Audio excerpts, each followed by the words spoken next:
Hey everybody, this is Deb with Truthification Chronicles, and oh my goodness, what a hornet's nest I stumbled on today.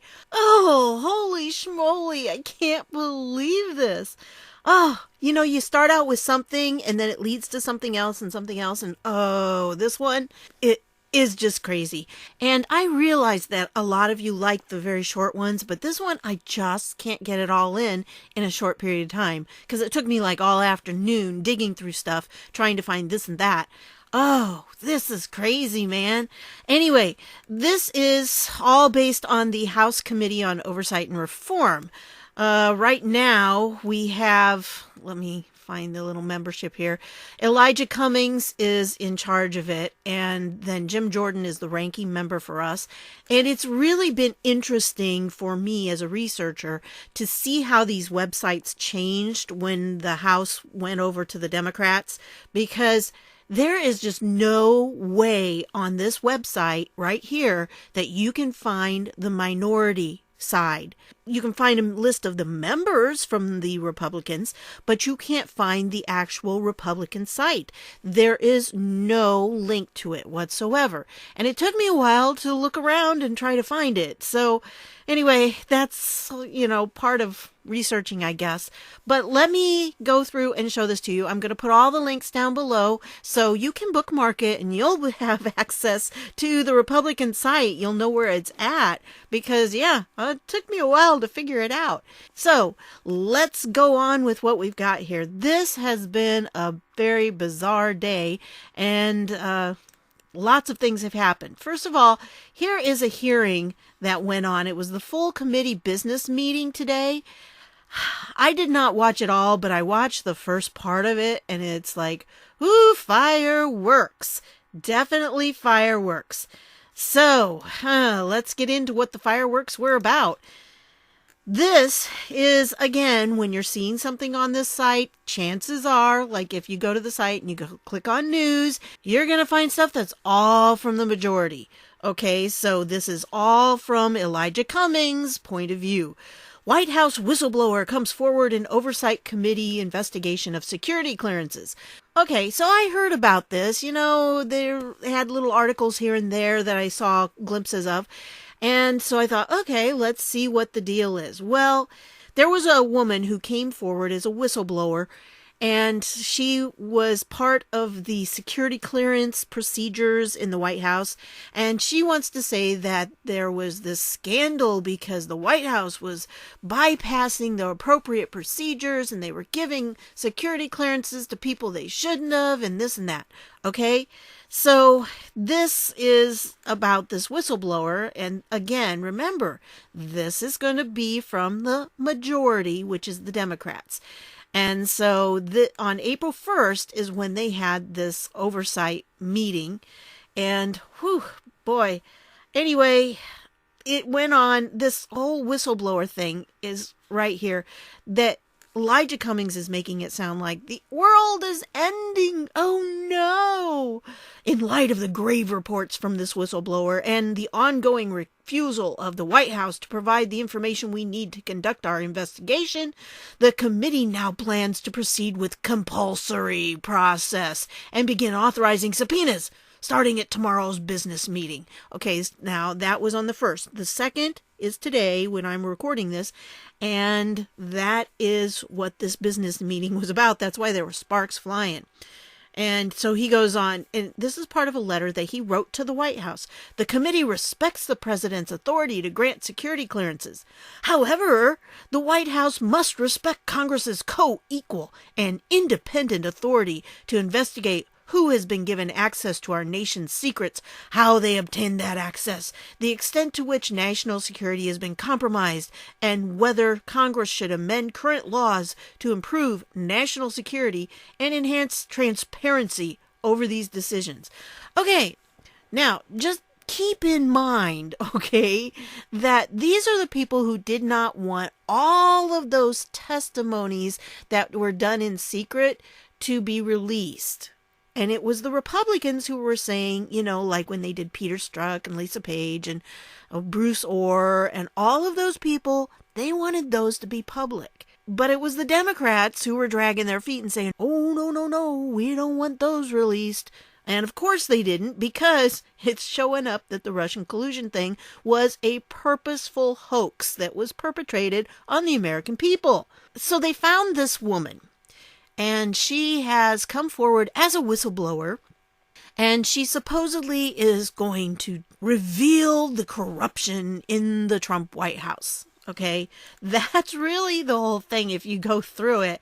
And here's all the reasons. I mean, she said, oh, I would not be doing a service to myself, my country, or my children if I sat back knowing that the issues that we have could impact national security. The Democrats suddenly being concerned about national security. Hey, Dems, let's build the wall.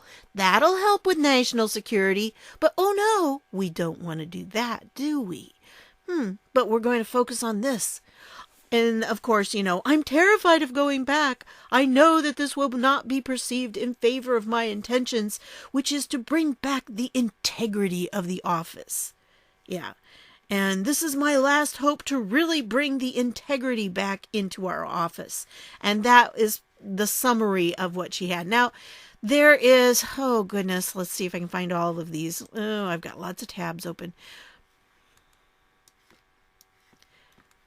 Okay, so this is the letter this is a counsel to the president, and this is from Cummings, and this was on April 1st.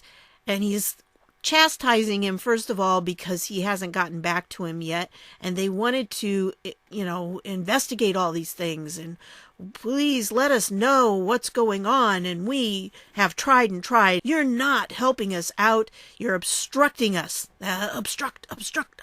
Yeah, that's the watchword. So we have now conducted a detailed, on-the-record interview with a whistleblower who currently works at the White House. Her name is Tricia Newbold, and she came forward at great personal risk to warn Congress and the nation about the grave security risks she has been witnessing firsthand over the past 2 years. And then he quotes that again. So this goes through, this letter is 12 pages long. Well, it's not really 12 pages of letter. It's about 4 pages maybe. And then he has stuff at the end. Yeah, right here. So it's 4 pages total.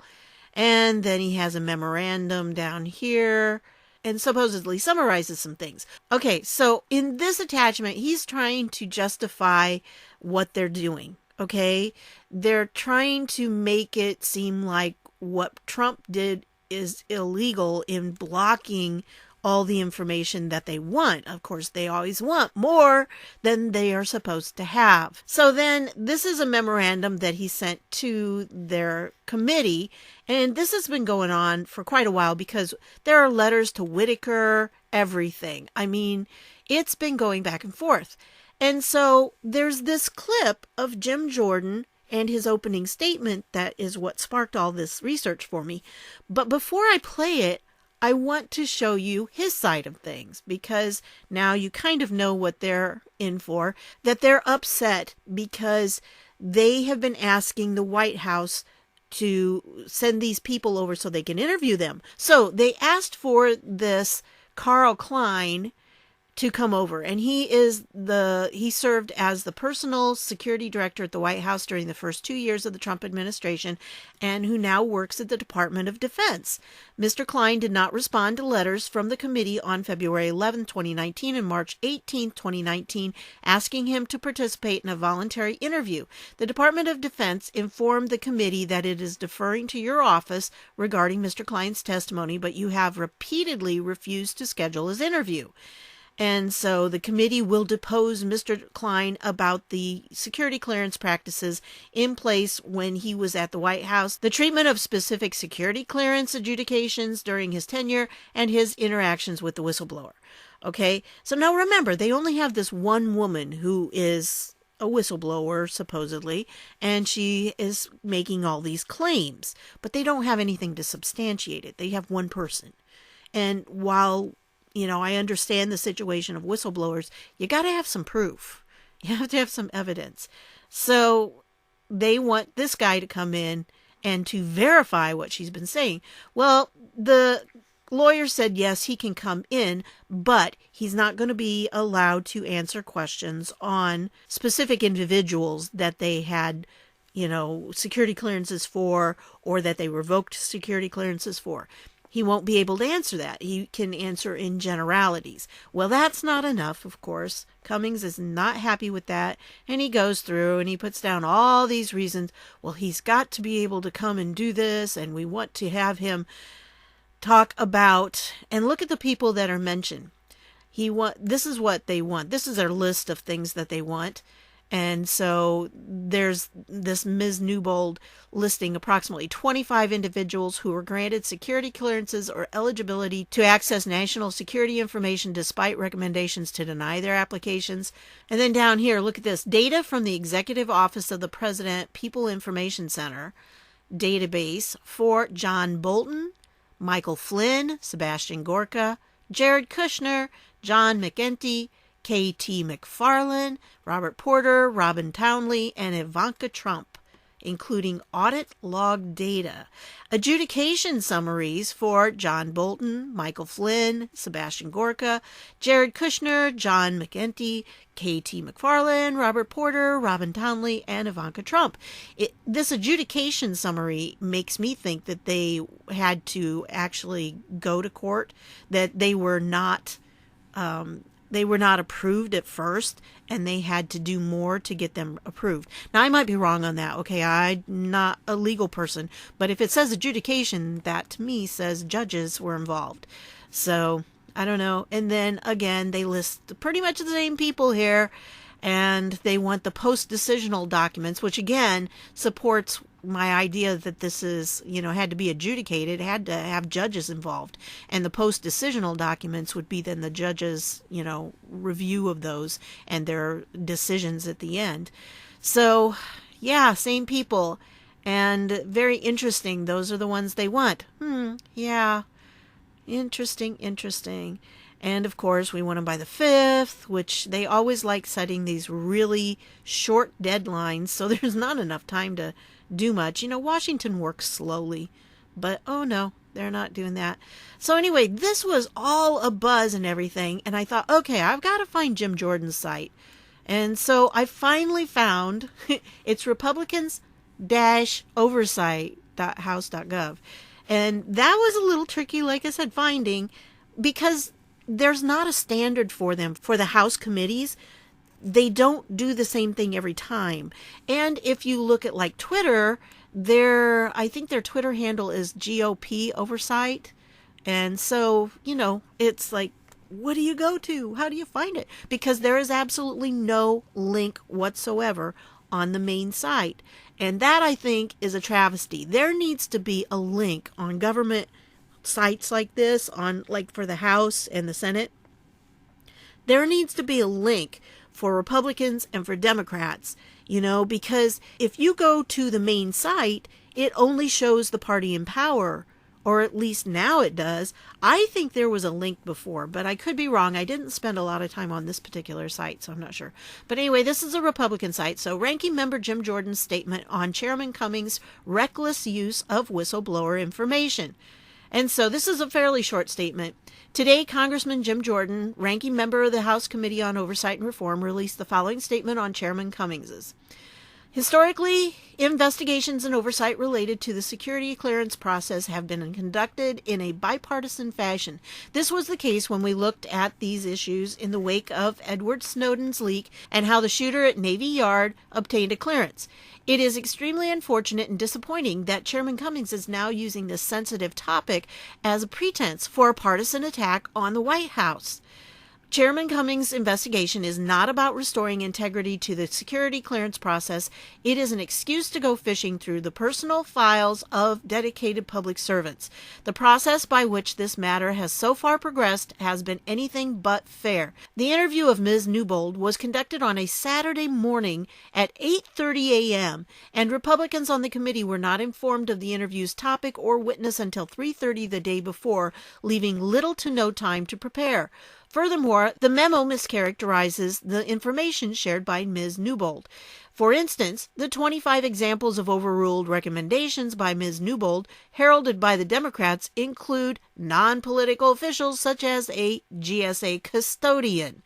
Chairman Cummings has departed from long-standing bipartisan oversight of the security clearance process to advance his partisan efforts to attack the president. His unilateral decision to release cherry-picked excerpts from one witness so early into an investigation is far from the constructive oversight he promised. In other words, they put this lady behind a closed door and had her give her testimony, and then they leaked the parts they wanted people to see. And it was not honest, it was not representative of the whole, according to Jordan. Now, I'm going to play the clip for you because this also plays into another matter, and in Jim Jordan's opinion, according to what he's about to say here, the real issue is not all of this. The real issue is something else.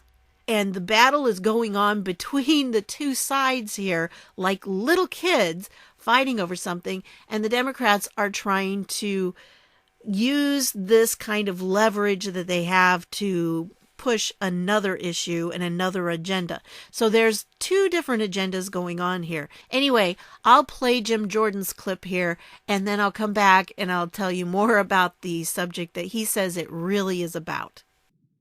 And let me be clear.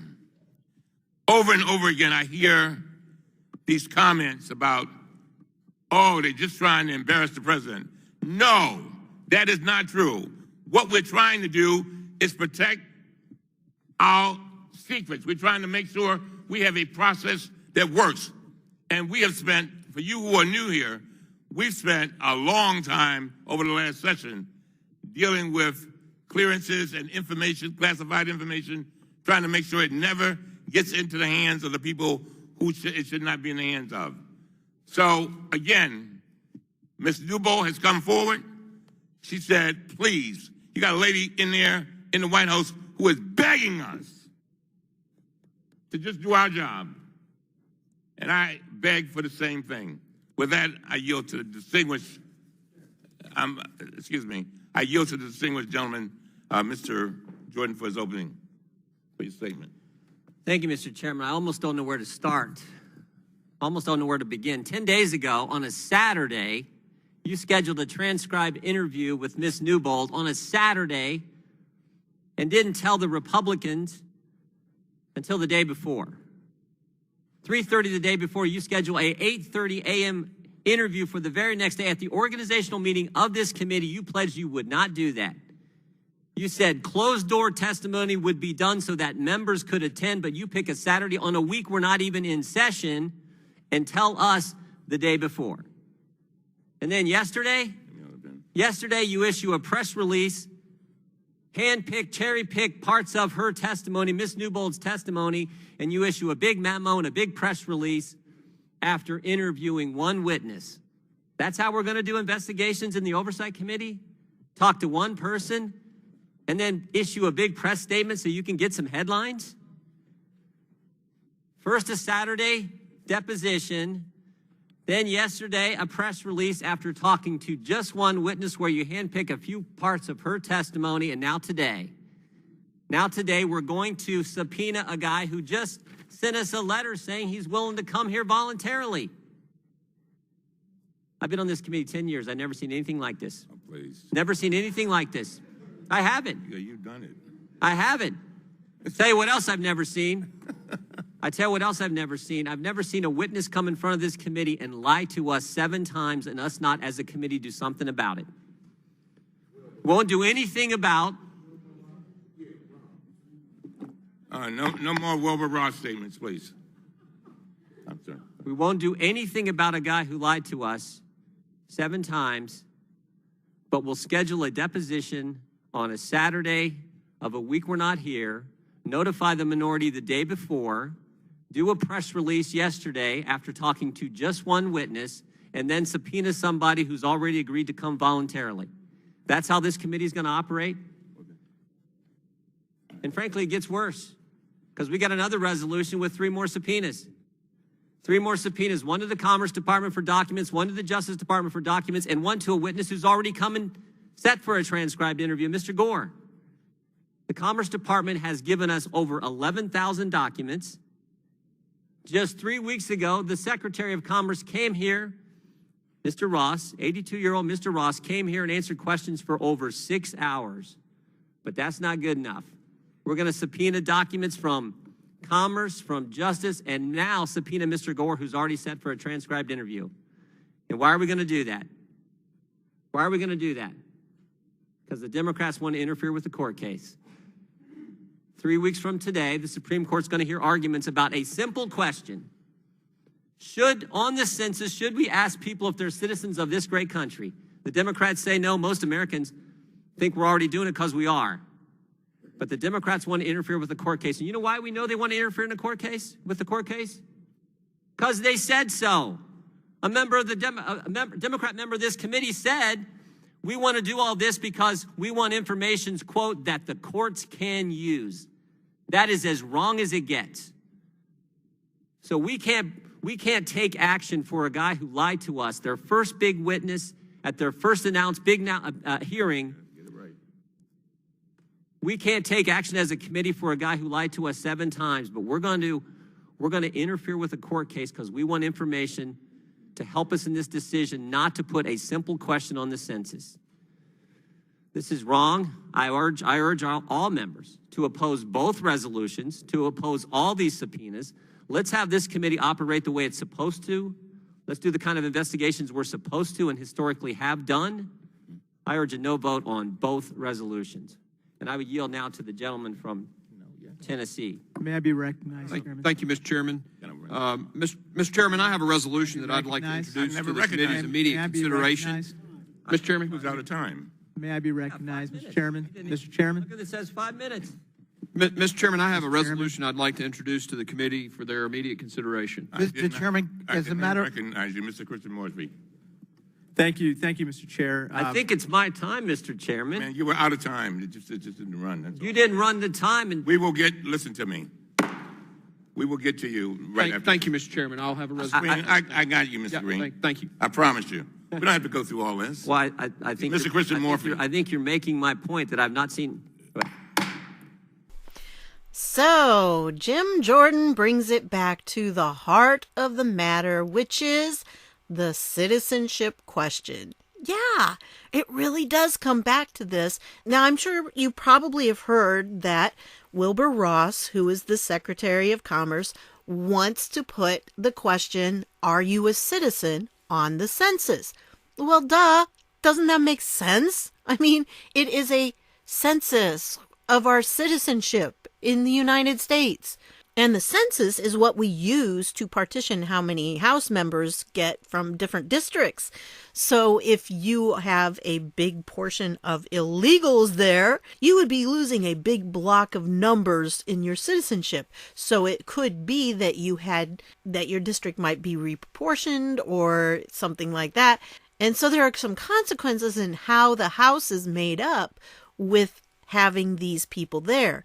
And of course, we all know that the Democrats are trying to make sure that illegals can vote because they're sure that they're going to vote for them. And so that's the reason why they're pushed for it.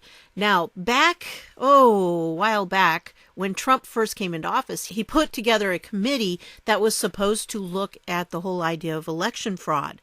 Well, it had to be disbanded because the Democrats got really ticked about it because they were wanting to take voter rolls and compare them to immigration rolls and, use both of them together so they could make sure that the people on the voter rolls were actually legal and that they were citizens. And, oh no, the Democrats couldn't have that happen. Oh no.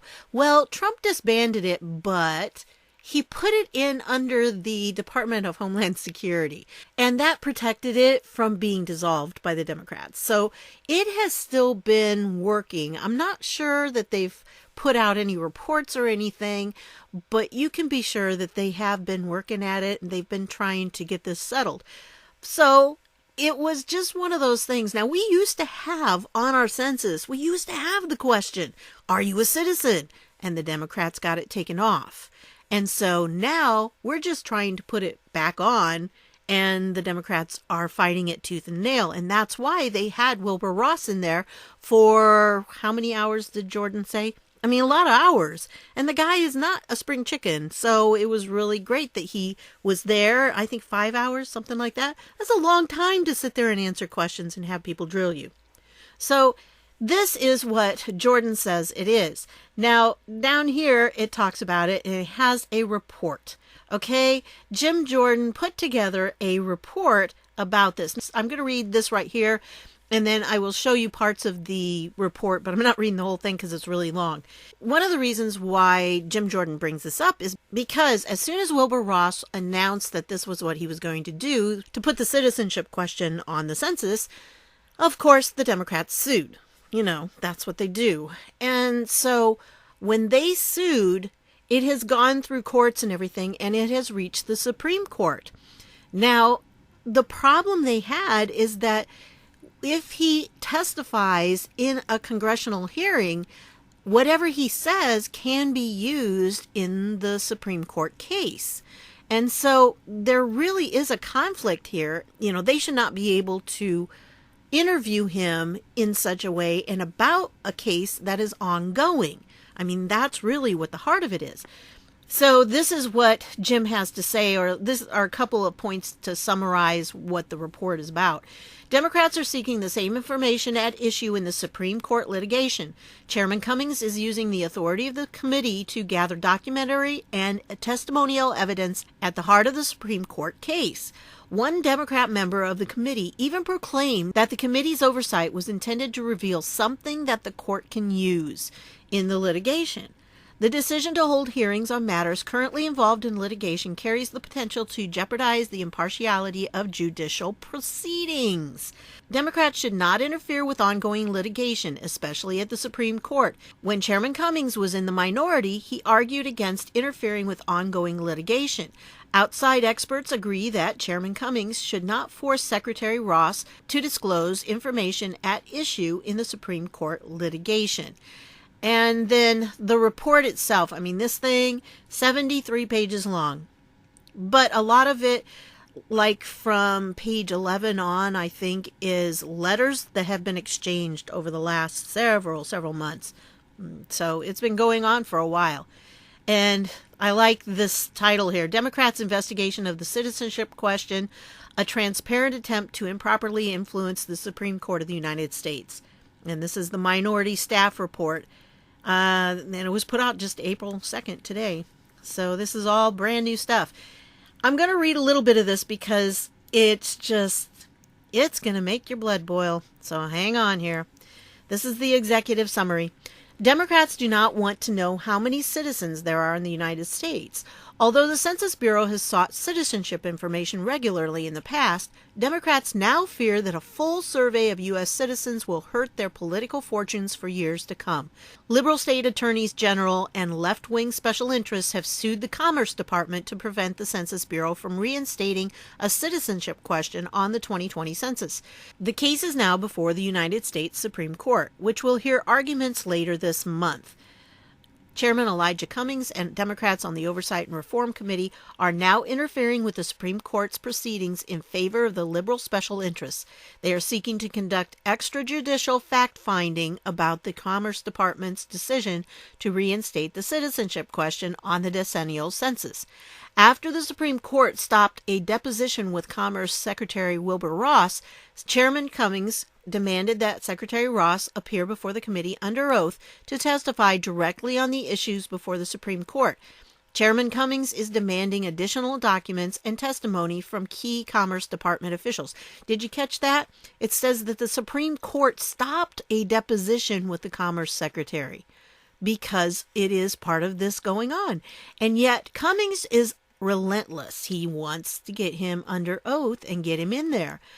Chairman Cummings is pursuing this oversight in a transparent attempt to interfere with the ongoing litigation over the citizenship issue at the Supreme Court and in lower courts. At the committee's hearing, the Democrats sought to examine Secretary Ross's intent behind restating the citizenship question. Chairman Cummings asked Secretary Ross about his interest in reinstating the citizenship question to the census. Representative Mark DeSaulnier asked why Secretary Ross reinstated the citizenship question, and Representative Jamie Raskin asked Secretary Ross about the Supreme Court's interpretation of the citizenship question. Representative Jimmy Gomez even admitted that the Democrats seek this information so that, quote, the courts can use, unquote, it in the ongoing litigation. In fact, in a recent letter to Secretary Ross, Chairman Cummings explicitly explained that he is seeking Commerce Department documents and testimony to discover contemporaneous evidence of the real reason that you, Secretary Ross, added the citizenship question and the process you followed. This is exactly the issue currently before the Supreme Court. Oh, I mean, they are trying. See, what I wonder, okay, because remember, Democrats are masters of projection, psychological projection. Remember, if you haven't seen that Nancy Pelosi video and the psychological projection thing, you need to see that one because they're so good at it. I can't help but wonder if they weren't guilty of doing some of this stuff back during Obama years when they were in power. It's just a hypothesis. I don't know. But every time they accuse the Republicans of doing something underhanded, I can't help but wonder if they haven't been doing that themselves. By interfering in ongoing litigation, Chairman Cummings is doing the very thing that he warned against just 8 years ago during the Obama administration. He said then that an ongoing legal proceeding should be allowed to take its full course without any further interference from members of Congress. Outside experts, including both Republican and Democrat Justice Department officials, caution against using the committee's power to interfere with court proceedings. Chairman Cummings' investigation of the Commerce Department's reinstatement of the citizenship question on the census is just another example of his partisan oversight of the Trump administration. Chairman Cummings and left-wing special interests are desperate to prevent anyone from knowing the number of citizens in the United States. They see interfering with the Supreme Court's ongoing litigation as their last best chance. And Chairman Cummings with the Democrats are willing to influence the court by any means necessary. Now, this just gives you a little bit of background for it. And I want to hit some of this because, wow, I really didn't know all this was going on. I mean, I knew that they were challenging that question, but I didn't know all the other details about it. So, the road to the Supreme Court. On March 26, 2018, Commerce Secretary Wilbur Ross announced his intention to reinstate a question regarding citizenship on the 2020 census. On March 29, 2018, the Census Bureau presented the 2020 census questions to Congress, including the question regarding citizenship. Reaction to Secretary Ross's decision was swift. Democrats in Congress, liberal states, and left-wing special interest groups decried the decision, arguing it would depress responses in states with large immigrant populations and lead to an inaccurate population count. Almost immediately, multiple lawsuits were filed challenging Secretary Ross's decision. The first lawsuit to be decided by the lower courts was State of New York et al. v. U.S. Department of Commerce et al. Judge Jesse Furman, an Obama appointee, presided over this case and initially authorized the deposition of Secretary Ross. On October 22, 2018, however, the Supreme Court rebuked Judge Furman, issuing a stay to halt the deposition of Secretary Ross. In a concurring statement, Justices Neil Gorsuch and Clarence Thomas questioned the lower court's determination that Secretary Ross had demonstrated bad faith in deciding to reinstate a citizenship question to the census. The justices wrote, "But there's nothing unusual about a new cabinet secretary coming to office inclined to favor a different policy direction, soliciting support from other agencies to bolster his views, disagreeing with staff, or cutting through red tape. Of course, some people may disagree with the policy and the process, but until now, at least, this much has never been thought enough to justify a claim of bad faith and launch an inquisition into a cabinet secretary's motives. On January 15th, Judge Furman issued his ruling in Department of Commerce. Judge Furman held that Secretary Ross violated the Administrative Procedure Act in adding a citizenship question to the 2020 census questionnaire. Given the immediacy of the 2020 census timeline, the Department of Justice appealed the decision directly to the Supreme Court of the United States, which agreed to hear their case. The court agreed to hear the case on February 15th. The whole thing of it is they're looking for his mental intent. They're trying to figure out whether he purposely did this for evil reasons or something. I don't know. But the parties challenging the reinstatement of the citizenship question want to probe the secretary's mental processes. These parties even tried to depose Secretary Ross before the Supreme Court stopped it. Unfortunately, Chairman Cummings now seeks the same information from Secretary Ross. And so, like I said, it goes on and on and on. And then when you get down here to the end of this part, this is page 10. Then it starts with the appendices, and the appendices are all of these letters that were sent to the various people involved. And, Cummings is just snotty. I mean, he cannot talk nice to people. He just is snotty when he writes his letters. And so it's letter after letter after letter from him to different people trying to stop this. And the desperation is pretty obvious. When you look through these, again, it's 73 pages. And so the first 10, like I said, were the summary. And so 63 pages of letters and things back and forth. And all these things that he wanted. And oh my goodness. Jim Jordan deserves a medal. Man really does, because he's the ranking member, so he has to work with these people all the time. And remember, this is only in the span of time since they were put into office for this Congress, and that was in January. I mean, 63 pages worth of stuff. Oh, it's crazy. It's just absolutely crazy. Back and forth. And see, like, here's one to Whitaker and everything. And pretty much it is him telling them, you can't do this and you've got to do everything we say. I mean, he is power mad, really. And to think that we have our Government Oversight and Reform Committee that is being run by somebody who is a little megalomaniac here. I mean, serious. He just has let it go to his head. They are desperate. They are absolutely desperate. So I'll put all these links down below and you can look through them at your leisure if you want to. But wow, I mean, it has been a hornet storm. And Jim Jordan's right in there in the heart of it, trying to fight for us. So if you get a chance, I don't know if Jim Jordan's site allows you to send him an email. Some of them do. I think Chuck Grassley's only allowed you to send him one if you were from Iowa. But for the others, I think if you go to his site, you probably can send him an email. I will check on that. And if you can, I'll put his link down below with all the rest of the other links. But, I'm telling you. And that's why this one had to take a little longer, because there's so much to it. And one thing led to another to another. And I was really surprised when I found out that this whistleblower was not really the heart of the issue. And that it was almost a smokescreen. But it's not. I mean, they're really trying to destroy Trump by doing this. I mean, any way possible. They are desperate. They are absolutely desperate to take him down.